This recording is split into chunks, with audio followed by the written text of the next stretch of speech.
ഇന്നത്തെ സാമ്പാറാണ് കേട്ടോ വെക്കുന്നത്. അപ്പോൾ അതേ കഷ്ണമൊക്കെ വെന്ത് കിടക്കാണ്ട്. അപ്പം തേങ്ങ ഒക്കെ വറുത്തെടുക്കുകയാണ്.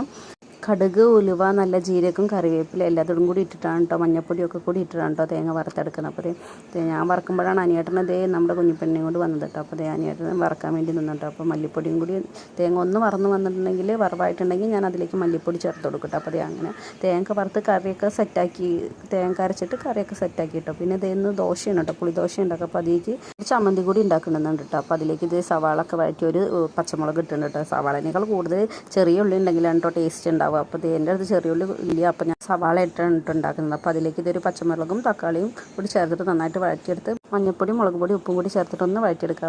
എന്നിട്ടൊന്ന് മിക്സിയിൽ അടിച്ചെടുത്താൽ മതി കേട്ടോ. അങ്ങനത്തെ എല്ലാവർക്കും ചായയൊക്കെ കൊടുത്ത് അനിയേട്ടന് കൊണ്ടുപോകാനുള്ളതൊക്കെ എടുത്ത് വെച്ചിട്ട് എനിക്ക് കഴിക്കാനുള്ള ദോശ ഉണ്ടാക്കാൻ കേട്ടോ. അങ്ങനെ ചായ പൊടിയൊക്കെ കഴിഞ്ഞിട്ട് ഇതേ പൊന്നൂസിനെ സ്കൂളിലേക്ക് ഉണ്ടാക്കണ്ടോ. അങ്ങനത്തെ ഞങ്ങൾ പൊന്നൂസിനെ കൊണ്ടാക്കിയിട്ട് തിരിച്ച് വരികയാണ് കേട്ടോ. അപ്പോൾ അവിടെ ചക്ക കണ്ടപ്പോൾ കുഞ്ഞിപ്പെണ്ണ് ചക്ക തിരിഞ്ഞ് മറിഞ്ഞൊക്കെ നോക്കിക്കൊണ്ടിരിക്കുകയാണ്. അവൾക്ക് ഇപ്പോഴും ചക്ക കണ്ട ചക്ക വേണം കേട്ടോ.